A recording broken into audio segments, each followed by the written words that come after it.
Hello hi. ఈరోజు ఉప్మా మిరపకాయ bajji recipe నాది.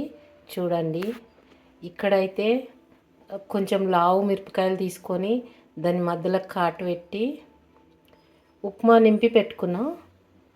ఉప్మా స్టఫింగ్ మిరపకాయ బజ్జీ. ఇది ఉప్మా నార్మల్ మనం రోజు తింటాం కదా చేసుకొని ఆ ఉప్మా. కాకపోతే మిరపకాయలలో పెట్టిన, నేను స్టఫింగ్ పెట్టిన, మసాలా బదిలీ ఇది పెట్టిన ఉప్మా మిరపకాయ బజ్జీకి. ఇది బజ్జీ పిండి కలుపుకున్న. ఒక గ్లాస్ పిండికి కొద్దిగా ఒక టేబుల్ స్పూన్ అంత బొంబాయి రవ్వ కలిపి కొంచెము ఒక 10 నిమిషాల ముందు కలిపి పెట్టుకున్న. ఇది వీటిలలో నింపి పెట్టుకున్న మంచిగా. ఇక్కడ నూనె పెట్టుకున్న తగుపడ. ఉప్పు కాలి ఉప్పేసి ఉప్పు కొద్దిగా బొంబాయి రవ్వ శనగపిండి కలుపుకున్నా, అంతే మిరపకాయ బజ్జీకి. ఇప్పుడు రెడీగా ఉంది, వేసేసుకునుడే. చూడండి, చాలా బాగుంటుంది. ఇట్లా స్టఫింగ్ పెట్టుకొని మనం మిరపకాయ బజ్జీ చేసుకుంటే చాలా చాలా బాగుంటుంది. ఇప్పుడు దీంట్లో డీప్ చేసుకోవాలి, వేసేయాలి, అంతే.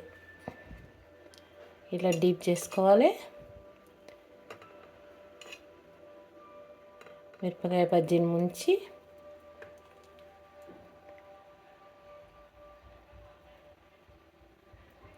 కొంచెం టైట్ అయింది, కొద్దిగా లూజ్ చేసుకుందాం పిండి.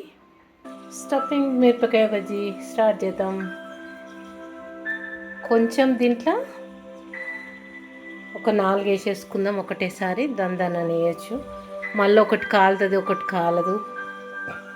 ఇందులో ఒక 4 రెడీ పెట్టుకొని అద్దటం ఇష్టం. చూడండి,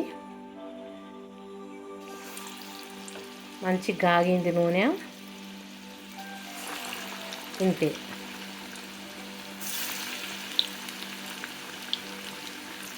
స్టఫింగ్ మిరపకాయ బజ్జీ, ఉప్మా స్టఫింగ్ మిరపకాయ బజ్జీ. చూడండి, ఇప్పుడు చాలా బాగుంటుంది. ఇలా చేసుకొని తినండి, చాలా కమ్మగా ఉంటుంది. దీంట్లో నేను కొద్దిగా నిమ్మకాయ రసం కూడా వేసిన. దేంట్లో అంటే మిరపకాయ ఉప్మాలా కొద్దిగా నిమ్మకాయ రసం పులుపు కోసం, చాలా కమ్మ ఉంటుంది.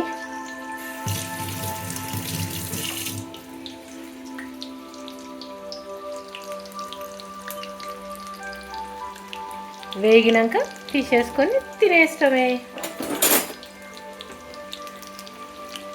వీడియోలు చేసేటప్పుడు అన్నీ చేసినవి అన్నీ చూపించరు, ఎందుకంటే వీడియో చాలా పెద్దగా అవుతుంది, లాంగ్ అవుతుంది. అందుకని సగము రెడీగా పెట్టుకొని ఎవరు చూపించినా రెడీగా పెట్టుకునే అన్నీ చెప్పరు, చూపించరు. అవన్నీ రెడీగా పెట్టుకొని చేసటం మాత్రమే చూపిస్తారు. ప్రతి ఒక్కరు ఏ వీడియో చేసిన వాళ్ళైనా ఇలాగే చూపిస్తారు.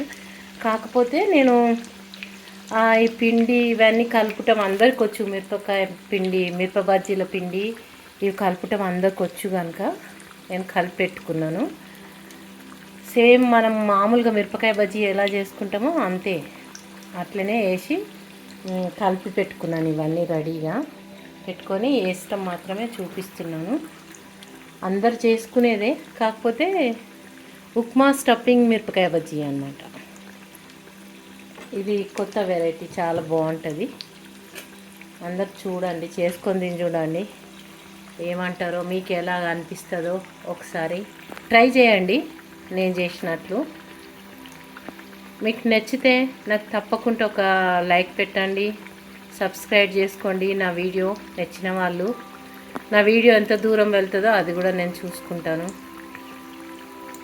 చూడండి, ఇంకొకటి ఏంటంటే మిరపకాయ బజ్జీ పిండి కలిపేటప్పుడు బజ్జీలు కడాయిలు వేసే ముందు కొద్దిగా వంట సోడా వేసుకోవాలండి, లేకుంటే ముద్దలు ముద్దలుగా వస్తాయి బజ్జీలు. గుల్లగా రావాలంటే కొద్దిగా వంట సోడా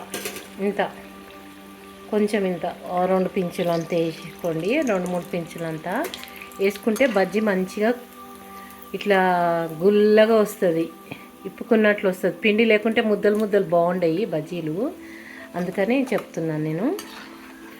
లైట్గా వంట సోడా వేసుకోవాలి. వంట సోడా లేకుంటే బ్రేకింగ్ పౌడర్ లేకపోతే వంట సోడా, రెండు లేకపోతే ఈనో వేసుకోవచ్చు. చూడండి ఎంత బాగా వచ్చినాయి. అందరు చేసుకొని తిని చూడండి. ఇగో ఇట్లా అంటే ఇట్లా చూడండి, ఇట్లా అంటే మంచిగా ఇట్లా ఉబ్బింది చూడండి పిండి. ఇట్లా అంటే లోపలికి పోతుంది. అట్లా ఉండాలి, గుల్లగా ఉండాలి. బజ్జీ తింటుంటే ముద్దలు ఉండొద్దు. ముద్దలు ఉంటే తినబుద్ధి కాదు. ఇట్లా గుల్లగా ఉంటే మంచి తినాలనిపిస్తుంది. ఇప్పుడు చూడండి, ఇక ఇలా చేసుకొని మంచిగా టమాటా కెచప్ పెట్టుకొని టీవీ ముంగట కూర్చొని మంచిగా టీవీ చూసుకుంటూ తింటే, ఈ వాన పడుతున్నప్పుడు చల్లగా ఉన్నప్పుడు చాలా మజా వస్తుంది. చాలా మంచిగా అనిపిస్తుంది. మనసుకు కూడా ఫ్రెష్గా ఉంటుంది. ఫ్రెష్ బజ్జీలు బయటకు వెళ్ళి తెచ్చుకునే బదులు మనమే ఇలా ఇంట్లో ఈజీగా చేసుకోవచ్చు కదా. అందరు చేసుకొని తిని చూడండి. ఓకే అండి, బాయ్. బజ్జీల రెసిపీ ఎలా ఉంది చెప్పండి. చాలా మంచిగా వచ్చినాయి, గుల్లగా వచ్చినాయి చూడండి. ఇట్లా అంటే ఇట్లా లోపలికి పోతుంది చూసిండ్రా, స్పాంజీ లాగా మంచిగా ఉబ్బినాయి. ఇలా వస్తాయి అన్నమాట. కొద్దిగా లైట్గా వంట సోడా వేసుకుంటే ఇలా వస్తాయి. ఓకేనండి, అందరు చేసుకొని తిని చూడండి. ఓకే అండి, బాయ్ అండి, బాయ్.